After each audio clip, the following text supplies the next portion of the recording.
អង្គញាសន្ធោវោហាមុកជាបិតាអក្សរសិល្ប៍ជារាជកវីនិពន្ធជាអ្នកបម្រើការផ្ទាល់របស់ព្រះករុណាព្រះបាទសម្ដេចព្រះនរោត្តមព្រះសុវណ្ណកោដ្ឋក្នុងសម័យឧដុង្គនិងសម័យអាណានិគមបារាំងអង្គញាសន្ធោវោហាមុក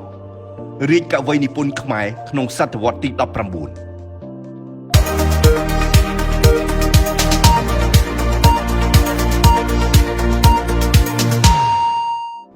ដោយសារមានទេពកោសល្យខ្ពស់លើស្នាដៃអក្សរសិល្ប៍តែនិពន្ធនិងវោហាសាស្ត្រលោកត្រូវបានព្រះមហាក្សត្រពេញព្រះទ័យនិងប្រោសប្រទានគោរមងារជាអង្គញាសន្ធោវោហាឬកវីសន្ធោឬអមរិតក្សត្រី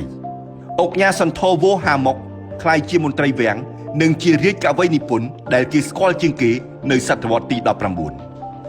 តើអង្គញាសន្ធោវោហាមុកមានប្រវត្តិយ៉ាងណាវីដេអូកម្មវិធីកំពូលមនុស្សនិងបរិយាយប្រវត្តិសង្ខេបរបស់លោកដូចតទៅនេះចាប់កំណើតក្នុងគ្រួសារកសិករក្នុងរាជធានីឧដុង្គអង្គញាសន្ធោវោហាមុកកើតក្នុងអំឡុងឆ្នាំ1830ក្នុងគ្រួសារកសិករនៅរាជធានីឧដុង្គក្នុងរាជព្រះករុណាព្រះបាទអង្គឌួងកុមារាមុកត្រូវបានអ្នកភូមិហៅតគ្នាថាម៉ែងក្រងប់ឬមុកក្រងែងពីព្រោះដៃទាំងពីររបស់មុកក្រងែងនៅកុមារភាពដោយសារកំព្រាឪពុកម្ដាយកុមារមុកត្រូវបានព្រះចៅអធិការវត្តគុកព្រះនាមអនយកទៅចិញ្ចឹមបីបាច់រក្សានិងឲ្យរៀនសូត្រក្នុងវត្តមុកជាកុមារឧស្សាហ៍រៀនសូត្រទោះបីជាគ្មានសម្ភារៈសិក្សាក៏ដោយក៏កុមារនេះចេះច្នៃដោយយកធ្យូងប្រើជំនួសដីសហើយយកភ្លើងចង្ក្រានបំភ្លឺដើម្បីរៀនចូលវ័យជំទង់យុវជនមុកបានបួសជាសាមណេរនិងជាភិក្ខុលុះភិក្ខុមុកចាកសិក្ខាបទលោកគ្រូព្រះនាមអនបាននាំលោកទៅថ្វាយព្រះបាទនរោត្តមលោកមុកមានកិត្តិស័ព្ទល្បីល្បាញណាស់ខាងការភ្លួងឃ្លានិងយកចិត្តទុកដាក់លើកិច្ចការនិពន្ធក្នុងព្រះរាជវាំងរហូតដល់ទទួលបានគោរមងារជាអង្គញាសន្ធោវោហាឬកវីសន្ធោមុកមានដំណើរថាព្រះករុណាព្រះបាទនរោត្តមចូលចិត្តសន្តាប់ពាក្យកាព្យណាស់ទ្រង់មានព្រះបន្ទូលឲ្យកវីសន្ធោមុកថ្លែងថ្វាយភ្លាមនិងមិនគិតគូរយូរគឺចេញមកជាហូរហែតែម្ដងស្នាដៃនឹងគេដំណែលអង្គញាសន្ធោវោហាមុកបានចារជាការពាក្យ7រឿងទុំទាវនៅឆ្នាំ1857កាព្យនេះមានសិលនិពន្ធយ៉ាងល្អគួរឲ្យចាប់អារម្មណ៍ព្រោះលោកចេះរើសពាក្យដែលមានន័យចំនិងត្រឹមត្រូវដូចនេះហើយបានជារឿងរបស់លោកមានប្រវែងខ្លីប៉ុន្តែមានន័យគ្រប់គ្រាន់បង្ហាញពីទស្សនៈវណ្ណៈពីប្រជាជនយ៉ាងច្បាស់លាស់និងពីលក្ខណៈតួអង្គបានជាក់លាក់នឹងរូបិយមានឯកសារស្រាវជ្រាវមួយចំនួនលើកឡើងថារឿងទុំទាវស្នាដៃអង្គញាវោហាសន្ធោមុកបានបាត់ត្រង់វគ្គស្ដេចដាក់ទោសលើអជូនក្រោយមកទៀតព្រះបទុមថេរងួនសោមក៏លើកយករឿងនេះមកសរសេរឡើងវិញនៅឆ្នាំ1915នៅឆ្នាំ1942អង្គញាកវីនូកនបានសរសេររឿងនេះបានមួយបែបទៀតដោយដាក់ចំណងជើងថាទាវឯកក្រៅពីនេះស្នាដៃនិពន្ធដ៏សំខាន់មួយទៀតរបស់អង្គញាវោហាសន្ធោមុកគឺរឿងទេវ័នគេបានដឹងថាលោករៀបរៀងរឿងនេះឡើងក្នុងឆ្នាំ1860ក្នុងរាជព្រះករុណាព្រះបាទសម្ដេចព្រះនរោត្តមព្រះសុវណ្ណកោដ្ឋរឿងនេះត្រូវបានលោកដកស្រង់ចេញពីគម្ពីរបញ្ញាសជាដកនិងបានរៀបរៀងជាបទកកតិទេវ័ននេះជារឿងពុទ្ធិបែបទស្សនវិជ្ជាដោយផ្សារភ្ជាប់នឹងគោលទ្រឹស្ដីព្រះពុទ្ធសាសនា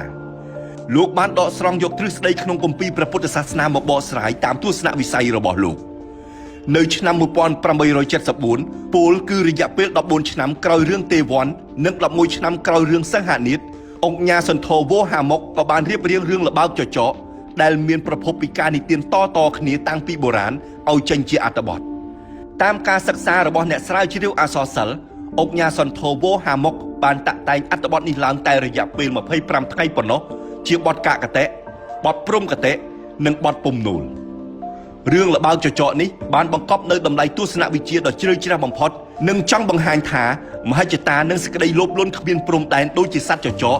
គ្រាន់តែជាការផ្សងព្រេងមួយដែលនៅទីបំផុតតែងតែនាំសត្វលោកនោះទៅរកការវិនាសអន្តរាយនៅពេលដែលគេនិយាយអំពីក្រិតក្រមរបស់ពិភពលោកនិងសង្គមមនុស្សនៅមានស្នាដៃតែងនិពន្ធរបស់លោកជាច្រើនទៀតដែលយើងខ្ញុំមិនអាចរៀបរាប់អស់ស្នាដៃរបស់លោកគឺជាកំណាព្យដោយប្រើពាក្យរាយសាមញ្ញងាយយល់និងស្រួលស្ដាប់ជីវិតអាពាហ៍ពិពាហ៍និងមរណភាពអង្គញាសន្ធោវោហាមុកមានភរិយាឈ្មោះសំលោកទាំងពីរមានបុត្រដ៏ឆ្នើម5រូប ប្រុស4និងស្រី1ក្នុងចំណោមពួកគេទាំងនោះបុត្រទី3ឈ្មោះកវីមុខសំអោកជាអ្នកស្នងតំណែងរបស់លោកផ្នែកតៃនិពន្ធអុកញ៉ាសន្ធរវោហាមុកជាបុគ្គលវាងវៃមួយរូបព្រោះបានបញ្ជូនកូនច្បង2នាក់របស់លោកឲ្យទៅសិក្សានៅក្រៅប្រទេសមុនគេបង្អស់គឺនៅប្រទេសបារាំងនិងនៅប្រទេសឡាវមិនតែប៉ុណ្ណោះលោកបានអនុញ្ញាតឲ្យកូនស្រីតែមួយគត់របស់លោកឲ្យរៀនសូត្ររហូតចេះចាំចេះអាននិងសរសេរបានតាមត្រូវការលោកបានទទួលមរណភាពប្រហែលជាក្នុងឆ្នាំ1890នៅរាជធានីភ្នំពេញ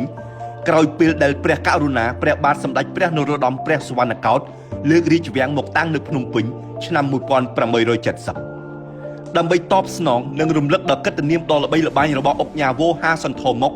សាលារៀនមួយស្ថិតតាមបណ្ដោយផ្លូវកម្ពុជាក្រោមក្នុងរាជធានីភ្នំពេញត្រូវបានប្រសិទ្ធនាមថាសាលាបឋមសិក្សាសន្ធរមុកនិងវិទ្យាល័យសន្ធរមុកសពថ្ងៃនេះវិទ្យាល័យនេះមានឈ្មោះថាជាស៊ីមសន្ធរមុកសម្រងវគ្គមួយនៃរឿងល្បោចចចករបស់អុកញ៉ាសន្ធរវោហាមុកខ្មែរកាន់ធွာអាធွာអបចិន្តាចិត្តដុសត្រឹមត្រង់ត្រឹមត្រូវមិនបាត់ពាក្យសัตว์ពាក្យសង្ឃពាក្យសច្ចាចង់ចាចែងសំសុខជឿថាធ្វើបុណ្យធ្វើបានជាគុណជាគេទៅមុខទៅបានភោគភ័ព្វជាទ្រព្យកប់ទុកកប់តស៊ីចុកស៊ីចាយជាតិក្រោយជឿថាធ្វើបាបធ្វើបានទោសទាបទោសទាញបណ្ដោយបណ្ដាលឲ្យធ្លាក់និរយៈឆ្លោះធ្លួយឆ្លោះធ្លាក់ខ្សត់ខ្សោយខ្សត់ខ្សិនខ្សៃទៅ